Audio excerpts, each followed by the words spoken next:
Just a quick road trip away in Stonington, Connecticut is Saltwater Farm Vineyard. This place used to be an airport during the World War II era. What I'm walking on right now, this was the taxiway, now surrounded by two lush vineyards, beautifully maintained. I think especially if you are visiting from a city, just kind of pulling down the driveway, you have the seashells, you can kind of hear them crackling underneath the vehicle, and you pull up and there's this big airplane hangar that kind of just is so striking. And it's not until you walk inside and take in the view of the backyard that you realize that you have come to a vineyard, which is also right on the water. So a lot of wow factors for people visiting. And there's so much rich history here. Can you tell us a little bit about this building in particular? So this property, dating back to the mid-1930s, was a private airport. And this building, which is now our tasting room and event space, was an airplane hangar. So all of the wood on the interior of the building, the four main walls, the trusses and the supports, is original to 1941 completion of the building. Obviously there's been some updates since Michael and Marilee purchased the property, but it's really maintained some of that rustic vintage character while adding in some modern touches as well. And it's all hands on deck here to serve a memorable experience for guests. Plus, everyone helps out to get the grapes. And especially during harvest time, I mean, we're all out there picking grapes, and we don't stomp the grapes anymore necessarily, but we are all here kind of helping to bring the grapes in and getting the wine process started. And then we leave it to James and our winemaker to really complete the process. Usually the Sauvignon Blanc is picked before the Chardonnay in the season. It tends to start later, but it ripens faster than Chardonnay. Chardonnay, when it ripens, you're looking for X sugar level, but you got to balance the TA and the pH in it to make sure you're getting the best quality grape you possibly can. Then you have three reds: Merlot, Pinot Noir, and Cabernet Franc. Cabernet Franc will always be last. It's a lot hardier. It ripens later than everything else. Our Pinot Noir is our most delicate. That'll probably be the first thing that comes off here. Usually that'll be late September. From hosting everyday experiences to special events and weddings, the friendly and professional staff here provide such a warm, welcoming atmosphere, all while keeping our safety a top priority. We have ample outdoor space as well as some space indoors, so people can really feel comfortable coming here and social distancing. The picnics are welcome. We also have an assortment of cheese and crackers available for purchase, and on days that we have music, we have a food truck on property as well.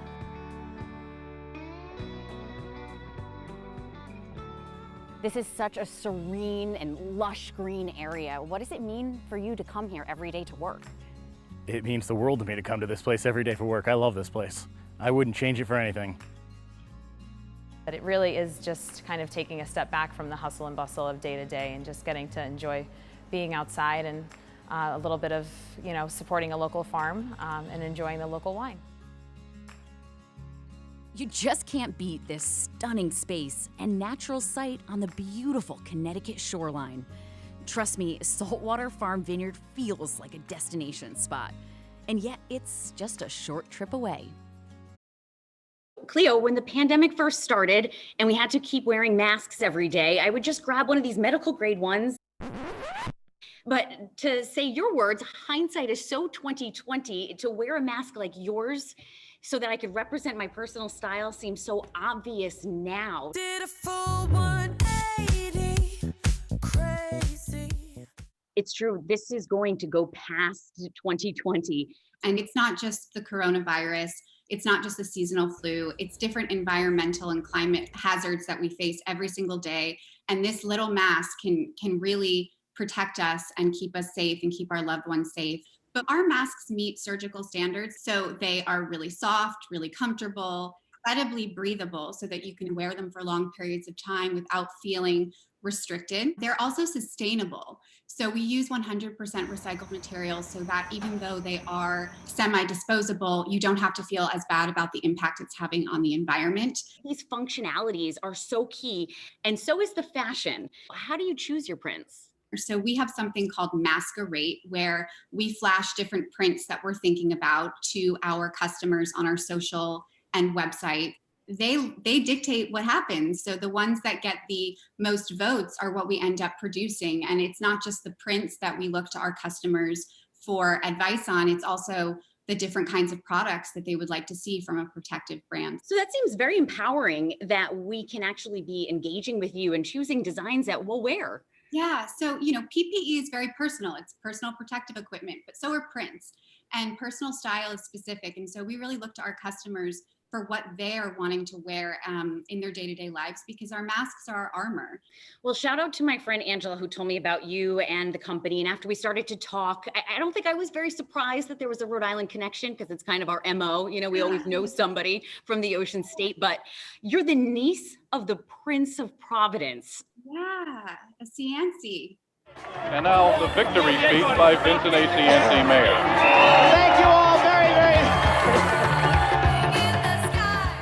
So, Rhode Island was a huge part of my life growing up. Every holiday, Christmas, Easter, every summer break. And Uncle Buddy was, he was one of a kind. And our Christmases are something that now we miss them terribly, but that was the highlight of the year. And Buddy would always host. There would be hundreds of guests. There would be live music. There would be dancing. Me Too era that we're in. How do we move forward, and how did we get here? Well, there's been a lot of cultural forces, of course, and stereotypes that not just the girls have been subject to, but the boys as well. So who is she interviewing and talking to in order to kind of create the content in the book? Yeah, adolescent boys from all over the country, all different backgrounds, over 200 boys.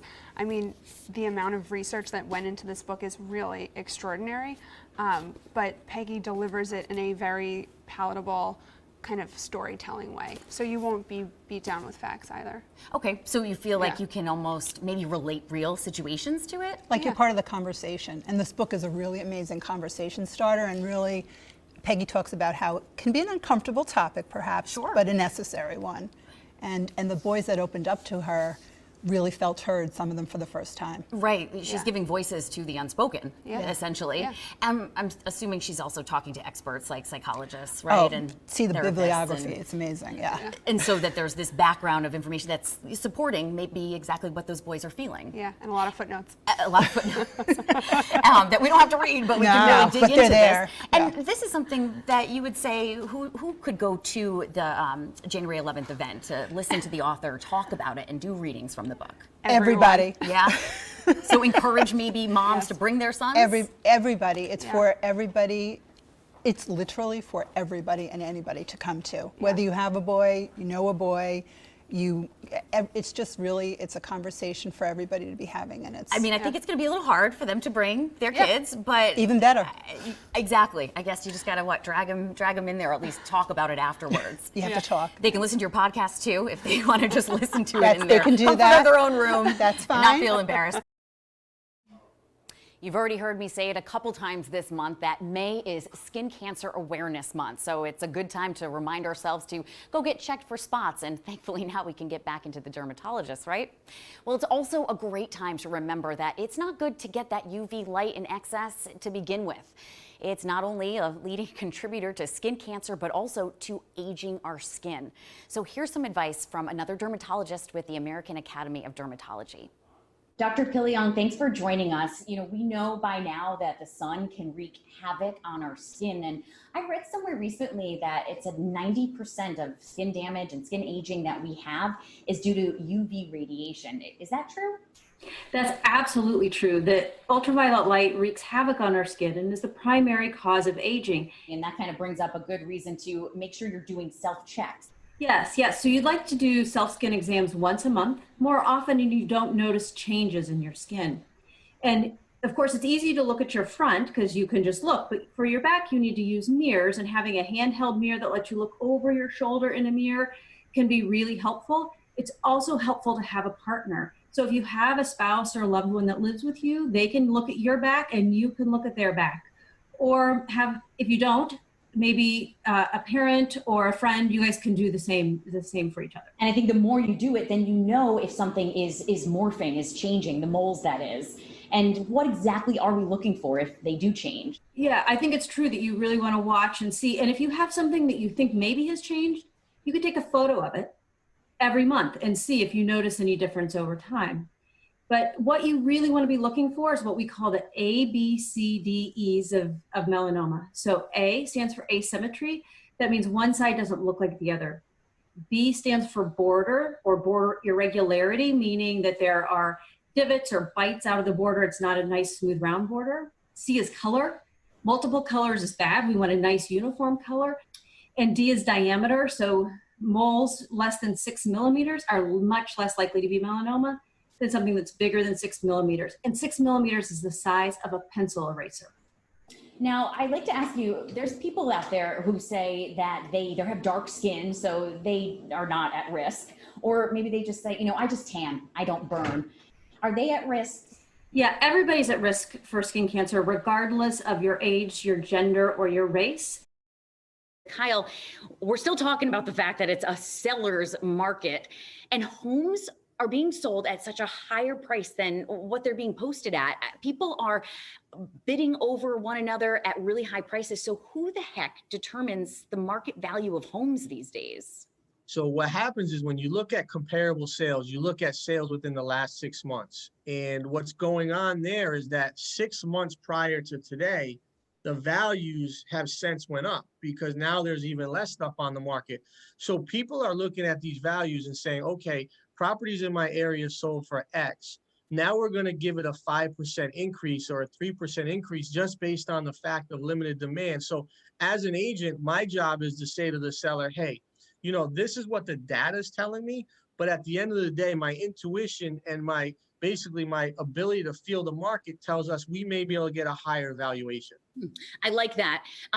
Explain to us though what comps are, because that has technically, if correct me if I'm wrong, has been what you guys go off of.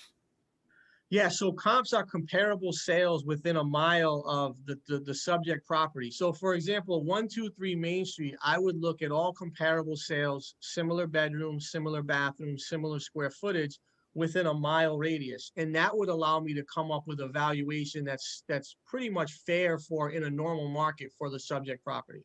And so, but would you say that nowadays that people are able to sell their homes for more than they're even worth?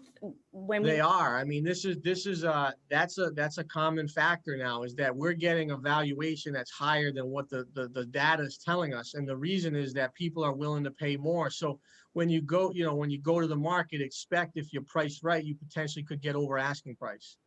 Who is affording these homes? The purchasing power of a buyer is higher because rates are so low.